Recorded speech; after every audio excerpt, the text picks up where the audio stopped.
As Jesus prayed in the garden, he was praying the scriptures, which is always a good way to pray.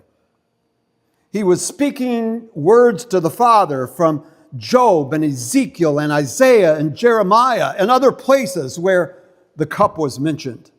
Like Psalm 75, where it's recorded, "In the hand of the Lord is a cup full of foaming wine mixed with spices. He pours it out, and all of the wicked of the earth drink it down to the very dregs." The cup that Jesus knew was the Old Testament image that referenced God's wrath. It was this cup that caused Jesus' distress. He was about to experience something he had never experienced. He had not once experienced even his Father's slight displeasure. And now he was about to face his Father's wrath. Wrath. Now, there's something about God we'd all like to avoid, even as a topic of conversation. Give us the good news. Tell us that God loves us. That's what we want to hear.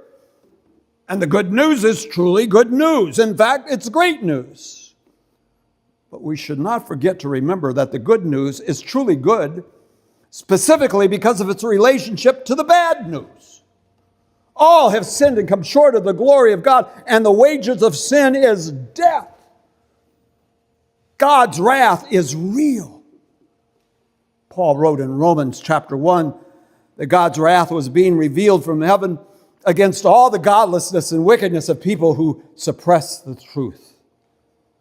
Jesus knew God's wrath was real, and he wanted no part of it. Actually, the more accurate question we need to ask about this cup that Jesus referenced is, what was this cup doing in Jesus' hands? At his baptism and upon the mountain where Jesus' deity outshined his humanity, the Father said, "This is my Son, in whom I am well pleased." Jesus lived his life in unbroken relationship and communion with his Father. Repeatedly, he spoke about how he lived to do his Father's will. He never experienced a moment in which his will and the Father's will were out of step. In his heart and the Father's heart were always in perfect synchrony. In Gethsemane, Jesus realized that was about to change. He who knew no sin was about to become sin, and that sin was going to separate him from the Father. And this was the cup Jesus would have liked to have shunned and avoided.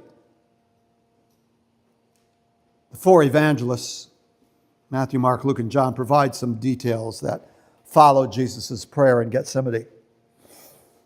As he was betrayed by Judas, Peter impetuously responded to Jesus' arrest. Then a late-night kangaroo court with biased judges and trumped-up charges and liars to testify to false charges was convened. As we read on, Peter's cursing denials, as Jesus was ridiculed, mocked, and belittled, and dragged back and forth between Pilate and Herod. More interrogation, scourging, public humiliation, and then that short, long walk to a hill called the Skull, Golgotha. There the soldiers placed Jesus on that wooden cross, impaling him to it. And I love how one speaker expressed this point, and I've never forgot it, and I'll repeat it again, that when they put him on that cross,